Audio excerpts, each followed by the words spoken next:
Bismillahirrahmanirrahim. This is Yasir Khan, and you are watching me on our YouTube channel Learn with Khan. Business law की lecture series में हमारा जो next lecture है वो है performance of contract के ऊपर। हमने परफॉर्मेंस ऑफ कॉन्ट्रैक्ट के रूल्स देखने हैं। परफॉर्मेंस ऑफ कॉन्ट्रैक्ट के rules regarding single promise, joint promises या रेसिप्रोकल प्रॉमिसेस, ये क्या होते हैं, टाइम और जो प्लेस है परफॉर्मेंस का उसके रिगार्डिंग लॉ क्या कहता है।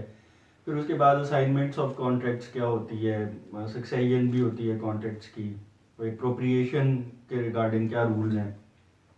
यानी हमने जो परफॉर्मेंस है उसके मुतल्लिक जो है वो सारा लॉ यहाँ पे डिस्कस करना है और कुछ कॉन्ट्रैक्ट्स देख रहे हैं जिनकी परफॉर्मेंस की ज़रूरत ही नहीं होती। Contracts need not to be performed ना। तो जो हमारा पहला क्वेश्चन है इस चैप्टर का वो है what is meant by performance of a contract and explain the rules regarding. ये अलग अलग भी पूछा जा सकता है, इकट्ठा भी पूछा जा सकता है। परफॉर्मेंस ऑफ सिंगल प्रॉमिस के रेलेवेंट रूल्स बताएं, परफॉर्मेंस ऑफ जॉइंट प्रॉमिसेस के रेलेवेंट रूल्स बताएं और परफॉर्मेंस ऑफ रेसिप्रोकल प्रॉमिसेस के रूल्स बताएं। तो पहले हमें ये समझना है कि performance of contract in itself क्या चीज़ है। तो परफॉर्मेंस ऑफ कॉन्ट्रैक्ट को अगर हम देखें, हमारा जो सेक्शन 37 है कॉन्ट्रैक्ट एक्ट का, वो ये कहता है the parties to a contract must either perform or offer to perform their respective promises unless such performance is dispensed with or excused under the provisions of this act or any other law। अब यहाँ पे वो ये कहता है कि contract में जो पार्टीज हैं उनको या तो परफॉर्म करना है या एटलीस्ट परफॉर्म करने के लिए ऑफर करना है। यानी परफॉर्मेंस या तो एक्चुअली कर देनी या ऑफर आपने करनी है परफॉर्मेंस की। एटलीस्ट जो है वो one party must offer to the other for performance of the promise their respective promises unless such performance is dispensed with or excused under the provisions of this act। यानी जब तक के ये जो ऐसी परफॉर्मेंस है कॉन्ट्रैक्ट की वो उसने वो पार्टीज छोड़ ना दें या जो है वो कानून के अंदर ही जो है वो उसकी परफॉर्मेंस हो ही ना सकती हो, उससे एक्सक्यूज कर लिया जाए, वो लॉ कह दे कि जी इसकी परफॉर्मेंस की ज़रूरत ही नहीं है, पार्टीज छोड़ दें या जो है वो क्या उसे कहते हैं जो लॉ है उसकी कोई प्रोविजंस जो है हमारे इस एक्ट की, कॉन्ट्रैक्ट एक्ट 1872 की या किसी भी और लॉ की, जिससे वो जो कॉन्ट्रैक्ट है उसकी परफॉर्मेंस पॉसिबल ना रहे। यानी अगर तो उसकी परफॉर्मेंस पॉसिबल नहीं रहती या पार्टी छोड़ देती हैं तो उसके जो है वो होते हुए कि अगर तो वो क्या उसे कहते हैं परफॉर्म करने को लॉ ने कह दिया है कि नहीं करना ही नहीं, फिर तो ठीक है। लेकिन अगर ऐसी बात नहीं हुई है तो फिर उस कॉन्ट्रैक्ट को परफॉर्म किया जाना चाहिए, यानी उसको पार्टीज को परफॉर्म करना चाहिए या जो है वो कम से कम परफॉर्मेंस की ऑफर आनी चाहिए। ये चीज़ जो है वो इससे फिर ये होगा परफॉर्मेंस हो जाएगी। और जब परफॉर्मेंस हो जाती है कॉन्ट्रैक्ट की तो परफॉर्मेंस का मतलब सादा सी बात है कि दोनों पार्टीज ने जब अपना अपना काम कर देना है, उनके जिम्मे जो कंसिडरेशन मूव होनी है दूसरी पार्टी को वो मूव हो जानी है। तो एक्चुअली जो है वो क्या उसे कहते हैं दोनों पार्टीज की जो राइट्स एंड लाइबिलिटीज हैं जो कि अराइज आउट हुई हैं फ्रॉम द कॉन्ट्रैक्ट, वो दोनों पार्टीज की तरफ से ख़त्म हो जानी है। अब यहाँ से सीधी सी बात अगर हम गौर करें तो दो बातें हमें समझ आती हैं कि परफॉर्मेंस दो तरह की है, एक एक्चुअल परफॉर्मेंस है और दूसरी जो है वो अटेम्प्टेड परफॉर्मेंस है। अटेम्प्टेड परफॉर्मेंस को हम ऑफर्ड परफॉर्मेंस भी कहते हैं और इसे टेंडर भी कहते हैं। अब एक्चुअल परफॉर्मेंस जो है वो क्या चीज़ है, यानी actual performance of a contract means performing all the promises and fulfilling all the liabilities by the parties to a contract. एक बंदा ये कहता है कि जी मिस्टर ए बी को कहता है कि वो उसे कोई जो है वो गुड्स हैं वो बेचना चाहता है, फ़र्ज़ करें वो 1 लाख रुपए की हैं, तो वो 1 लाख रुपए की गुड्स उसे सेल करने का एग्रीमेंट करता है। तो ड्यू डेट के ऊपर एक पार्टी वो जो मिस्टर ए है वो गुड्स उसे डिलीवर कर देता है, दूसरी पार्टी उसे पैसे दे देती है। तो इसका मतलब है कि कॉन्ट्रैक्ट एक्चुअली में परफॉर्म हो गया। अब चूंकि ये एक्चुअल परफॉर्मेंस है the parties must either perform, वो एक्चुअल परफॉर्म कर दिया तो उनकी जो राइट्स एंड लाइबिलिटीज थे दो which had risen out of the contract they have come to an end. और दूसरी बात है अटेम्प्टेड परफॉर्मेंस। अब ऑफर्ड परफॉर्मेंस या टेंडर क्या है? अटेम्प्टेड परफॉर्मेंस लॉ ये कहता है कि जहां एक पार्टी दूसरी पार्टी को किसी प्रॉपर टाइम एंड प्लेस पे, यानी एक मुनासिब वक्त पे, एक रीजनेबल टाइम में और एक जो है वो प्रॉपर प्लेस के ऊपर ऑफर करे परफॉर्मेंस की, लेकिन दूसरी पार्टी किसी वजह से उसको इनकार कर दे, ठीक, वो उसे रिफ्यूज कर दे उसकी परफॉर्मेंस एक्सेप्ट करने से। अब आपने ऑफर कर दी परफॉर्मेंस की, आपने कोशिश कर दी परफॉर्म करने की, तो वो जो पार्टी जिसने उस कॉन्ट्रैक्ट को परफॉर्म करने की कोशिश की, उसकी जो जिम्मेदारियां वहां से आ रही थी, they have come to an end, वो खत्म हो गई हैं। तो वो कॉन्ट्रैक्ट जो है वो उसकी तरफ से परफॉर्म्ड समझा जाएगा, वो खत्म हो गया, वो परफॉर्म हो गया, क्योंकि उसने परफॉर्म करने की नेक नियति से कोशिश की। तो ये ऑफर ऑफ परफॉर्मेंस भी मेरा ख्याल आपको समझ आ गई होगी। अब हम रूल्स पढ़ते हैं, जो हमारा इसका ए पार्ट है क्वेश्चन का, जो इस वीडियो लेक्चर का आज हमने डिस्कस करना है। हमने अलग अलग इसको डिस्कस करना है। जॉइंट प्रोमिसेस की परफॉर्मेंस अगले लेक्चर में, और फिर उससे अगले लेक्चर में हमने रेसिप्रोकल प्रोमिसेस की परफॉर्मेंस को डिस्कस करना है। तो अब हम देखते हैं कि सिंगल प्रॉमिस की परफॉर्मेंस के क्या रूल्स हैं। Rules regarding performance of a single promise वो अगर हम डिस्कस करें तो पहले हमें ये समझना है कि सिंगल प्रॉमिस कौन सा होता है। ऐसा प्रॉमिस जिसमें एक प्रॉमिसर और एक प्रॉमिजी हो, तो वो यानी प्रॉमिसर भी एक है, प्रॉमिजी भी एक है, तो उसे सिंगल प्रॉमिस कहते हैं। और यानी एक पार्टी जो है वो प्रॉमिस करने वाली, और एक ही पार्टी है जिसे प्रॉमिस किया गया है। इसमें जो रूल्स हैं, दो बातें देखनी है हमने कि जो परफॉर्मेंस है वो डिमांड कौन कर सकता है, और दूसरी बात देखनी है कि कॉन्ट्रैक्ट परफॉर्म कौन कर सकता है। कॉन्ट्रैक्ट की परफॉर्मेंस कौन डिमांड कर सकता है और कॉन्ट्रैक्ट को कौन परफॉर्म कर सकता है, ये बातें हैं जो यहाँ पे समझने वाली हैं। कॉन्ट्रैक्ट की परफॉर्मेंस डिमांड कौन कर सकता है? प्रोमिजी। पहला जो पार्टी जो डिमांड कर सकती है वो प्रोमिजी है।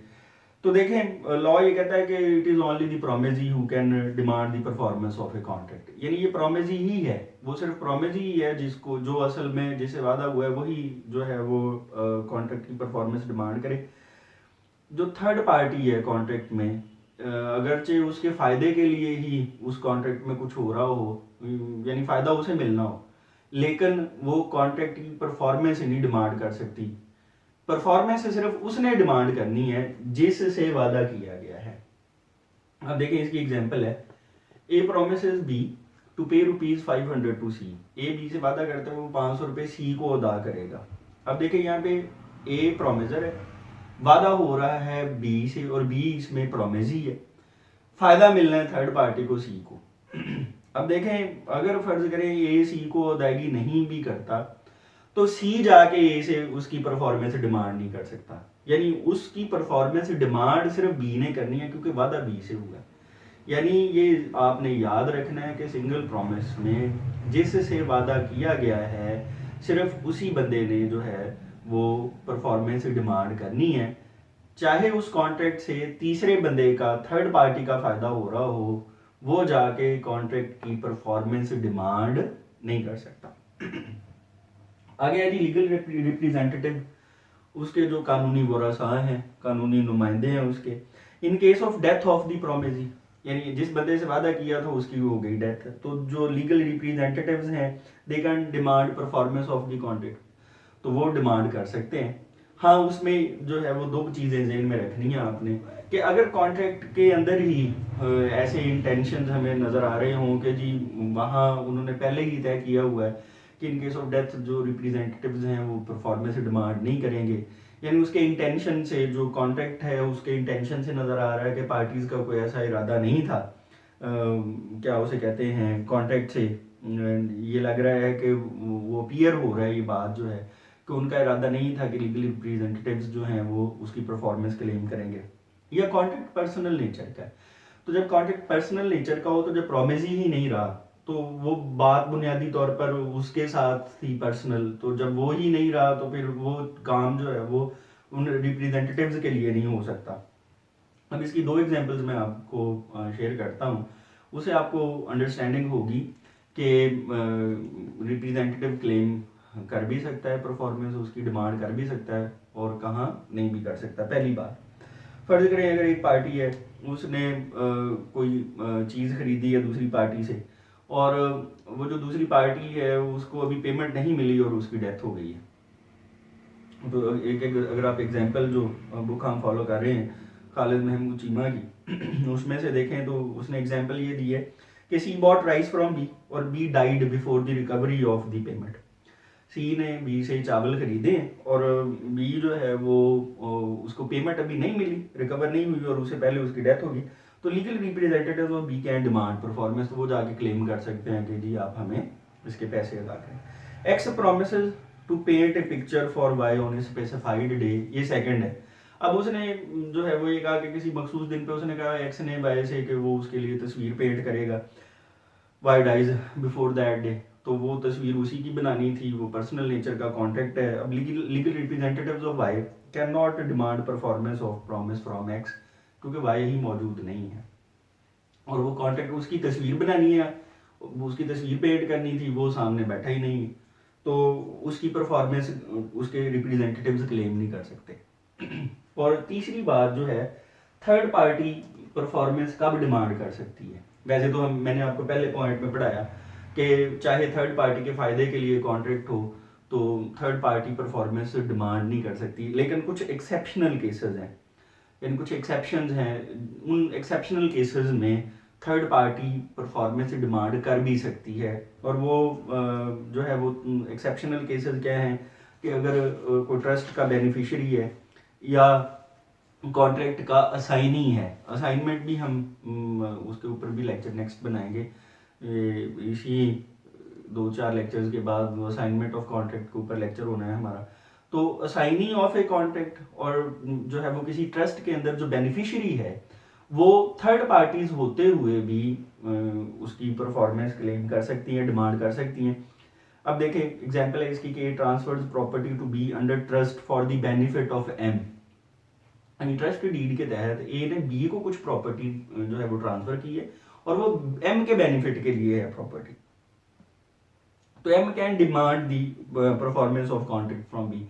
तो एम थर्ड पार्टी है, लेकिन चूंकि ये अंडर ट्रस्ट जो है वो हुई है ट्रांसफर प्रॉपर्टी, तो इस वजह से वो थर्ड पार्टी होते हुए भी कॉन्ट्रैक्ट की परफॉर्मेंस डिमांड कर सकता है। तो अब आपको देखें परफॉर्मेंस ऑफ कॉन्ट्रैक्ट की डेफिनेशन भी समझ आ गई, आपको सिंगल प्रॉमिस का पता चल गया कि जहाँ एक प्रॉमिसर है और एक ही प्रॉमिसी है, ठीक। और आगे जो है वो परफॉर्मेंस डिमांड कौन कर सकता है, प्रॉमिसी खुद कर सकता है और सिर्फ प्रॉमिसी ही कर सकता है। अगली बात, उसका लीगल रिप्रेजेंटेटिव कर सकता है अगर प्रॉमिसी की जो है वो डेथ हो जाए, इन केस ऑफ डेथ, तो जी लीगल रिप्रेजेंटेटिव्स हैं वो उसकी परफॉर्मेंस डिमांड कर सकते हैं। और उसमें भी हमने जो है वो पढ़ा कि अगर जो है वो पर्सनल नेचर का कॉन्ट्रैक्ट हो तो पर्सनल नेचर के कॉन्ट्रैक्ट में परफॉर्मेंस डिमांड नहीं की जा सकती। और फिर थर्ड पार्टी जो है वो, वैसे तो हमने ये क्लियर कट कह दिया है कि प्रॉमिसी के अलावा तीसरा बंदा तो वो कर ही नहीं सकता, हाँ, लेकिन जो है वो एक्सेप्शंस हमने 2 देखी कि under trust and under assignment of the contract जो है वो आप उसकी परफॉर्मेंस डिमांड कर भी सकते हैं even though you are third party to the contract.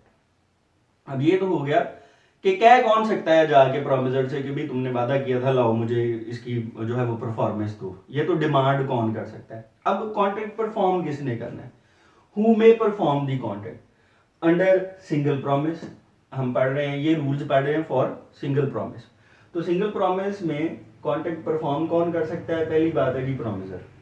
अब प्रॉमिसर जो है वो contract must be performed by the promiser himself, उसे खुद ही परफॉर्म करना चाहिए जिसने कॉन्ट्रैक्ट किया, जिसने वादा किया है, प्रॉमिस किया है। और ये बात ध्यान में रखें कि अगर तो कॉन्ट्रैक्ट जो है वो पर्सनल, उसमें कोई स्किल दरकार है, ठीक, यानी वो जो कॉन्ट्रैक्ट हुआ है उसमें जो काम मूव होना है उसमें पर्सनल स्किल दरकार है, तो वो प्रॉमिसर को खुद ही करना चाहिए। फिर तो वो मस्ट हो गया प्रॉमिसर के ऊपर, फिर तो वो किसी और को कोई कह ही नहीं सकता, क्योंकि जो वादा हुआ है उसमें आपने आपकी ज़ाती महारत, आपकी डिलीजेंस, आपकी कोशिश, आपकी जद्दोजहद और मेहनत जो है वो काम आनी।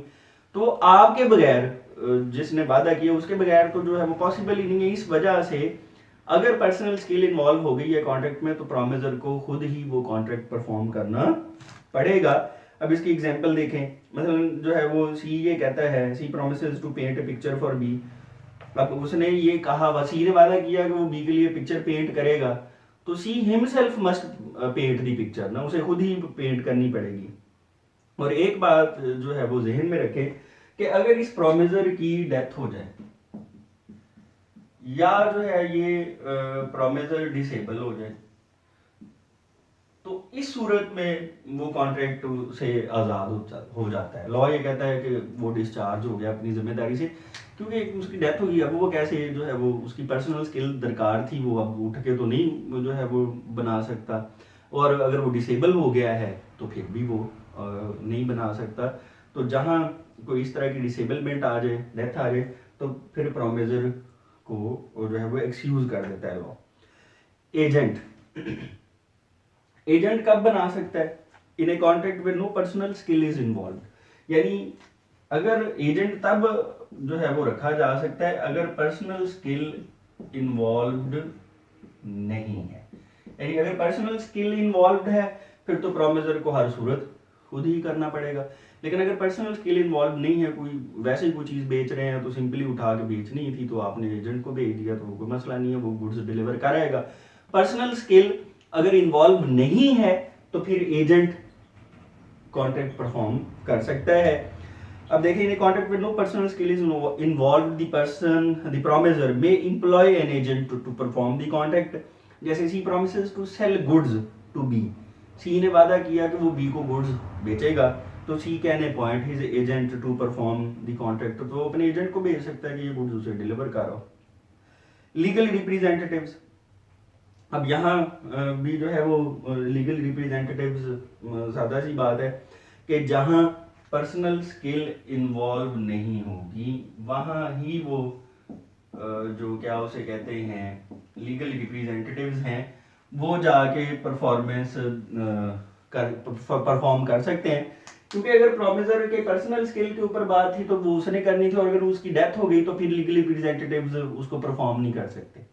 लेकिन अगर जो है वो प्रोमिसर की पर्सनल स्किल इन्वॉल्व नहीं थी तो जैसे एजेंट परफॉर्म कर सकता है, ऐसे बाद में उसकी डेथ के बाद, उसकी डिसेबलमेंट के बाद लीगल रिप्रेजेंटेटिव्स जो हैं वो कॉन्ट्रैक्ट परफॉर्म कर सकते हैं। तो वही बात आप यूं समझ लें कि जी प्रोमिसर ने वो वादा किया था कि जी पिक्चर वो किसी के लिए पेंट करेगा, अब उसकी डेथ होगी तो उसके लीगल रिप्रेजेंटेटिव्स तो वो पिक्चर पेंट नहीं कर सकते क्योंकि वो स्किल उसके पास थी। ठीक हो गया। जैसे एजेंट वाली बात थी कि जी वो सी ने कुछ गुड्स बेची हैं बी को, तो वो एजेंट को अपॉइंट कर दिया कि जाओ तुम डिलीवर करो। तो अब अगर वो खुद नहीं रहा तो बाद में उसके जो कानूनी वरासा हैं, जो लीगली रिप्रेजेंटेटिव्स हैं, वो जाके कर रहे हैं परफॉर्म, तो ला को कोई एतराज़ नहीं है। तो मेरा ख्याल है ये बात आपको क्लियर हो गई होगी। और फिर एक और बात ध्यान में रखें कि अगर जो कॉन्ट्रैक्ट परफॉर्म ये कर रहा था प्रोमिसर, तो बाद में जो लीगल रिप्रेजेंटेटिव्स हैं यानी उसकी डेथ होगी, उसके जो कानूनी वरासा हैं उनके पास उसकी प्रॉपर्टी आ गई। तो अब अगर कोई पैसे देने वाले हैं तो वो ये बात याद रखें कि वो ये बंदा जो जिसने वादा किया था उसके ज़िम्मे जो पैसे थे अब वो वरासाने अदा करने हैं। वरासाने कहाँ से अदा करने हैं? अगर ये कोई प्रॉपर्टी छोड़ के गया है उस प्रॉपर्टी की वैल्यू में से अदा करने हैं। तो अगर वो प्रॉपर्टी की वैल्यू उतनी ना हो तो वो जितनी भी वैल्यू है वो अदा हो जाएगी, जो नहीं है तो उसके लिए ये नहीं है कि जो लीगल रिप्रेजेंटेटिव्स हैं जी वो पर्सनली लायबल होंगे। लीगल रिप्रेजेंटेटिव्स जो हैं वो पर्सनली अपनी ज़ाती हैसियत में लायबल नहीं है। वो जो उन्हें इनहेरिट हुई है प्रॉपर्टी, जो उनको प्रॉपर्टी मिली है, वो उस प्रॉपर्टी में से वैल्यू दे सकते हैं। अगर वो प्रॉपर्टी ख़त्म हो जाए तो ठीक है, फिर जो रह गए सो रह गए, उन वो ज़ाती हैसियत में जो है वो जिम्मेदार नहीं है। उसके बाद थर्ड पर्सन, अब थर्ड पार्टी में perform the promise if the promise he accepts the performance. Third party भी परफॉर्म कर सकती है, थर्ड पर्सन परफॉर्म कर सकता है अगर जो है वो क्या इसे कहते हैं प्रॉमिस जिसे वादा हुआ है वो अगर एक्सेप्ट कर ले तो थर्ड पार्टी जो है वो परफॉर्म कर देगी।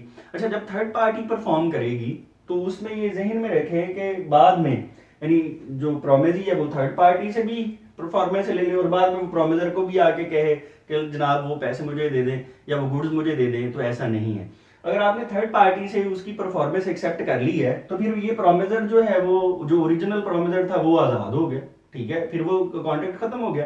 अब इसकी एक एग्जांपल है, उसे आप जो है वो इसे अच्छी तरह से समझ सकते हैं कि फर्ज करें कि ए बोरोज ₹2 लाख फ्रॉम बी, ए ने उधार लिया बी से 2 लाख रुपया और उसने वादा किया कि वो 1 महीने में दे देगा। बाद में जो है वो ए के जिसने उधार लिया है उसके पास पैसे नहीं है, तो सी जो कि ए का फादर है, सी दी फादर ऑफ ए, उसने वो बी को 2 लाख रुपए वापस कर दिए। अब देखें अगर बी ने वो 2 लाख रुपए उसे ले लिए, एक्सेप्ट कर लिए, तो अब देखें परफॉर्मेंस उसकी किसने की है, थर्ड पार्टी ने, सी ने। तो अब ए अपनी जिम्मेदारी से भी आज़ाद हो जाएगा, ये कॉन्ट्रैक्ट परफॉर्म हो गया है, वो डिस्चार्ज हो जाएगा अपनी लाइबिलिटी से। अब ऐसा नहीं होगा कि बी सी से भी पैसे ले ले 2 लाख रुपए और बाद में ए से भी जाके कि जी वो पैसे तो तुमने चूँकि वादा किया था तो वो तुमने देने। तो चूँकि लॉ ने ये कह दिया है कि थर्ड पर्सन परफॉर्म कर सकता है, और अगर आप थर्ड पर्सन की परफॉर्मेंस को एक्सेप्ट करते हैं तो फिर जो ओरिजिनल प्रोमिसर है वो अपनी लाइबिलिटी से डिस्चार्ज हो जाता है। तो ये थे rules regarding performance of a single promise. किताबें अपने सामने रखा करें जब मैं पढ़ा रहा हूँ और फिर उनको समझने की कोशिश किया करें। ये वीडियो लेक्चर आपके पास है, इसको सुने, बार बार देखें, और अगर ये वीडियो लेक्चर आपको समझ आए तो इसको लाइक कर दें, इस पर अपने कमेंट्स दे दें और इसको ज़्यादा से ज़्यादा स्टूडेंट्स से शेयर कर दें। नेक्स्ट लेक्चर में इंशाल्लाह हम परफॉर्मेंस डिस्कस करेंगे जॉइंट प्रॉमिसेस की। Thanks for watching this video. Thank you.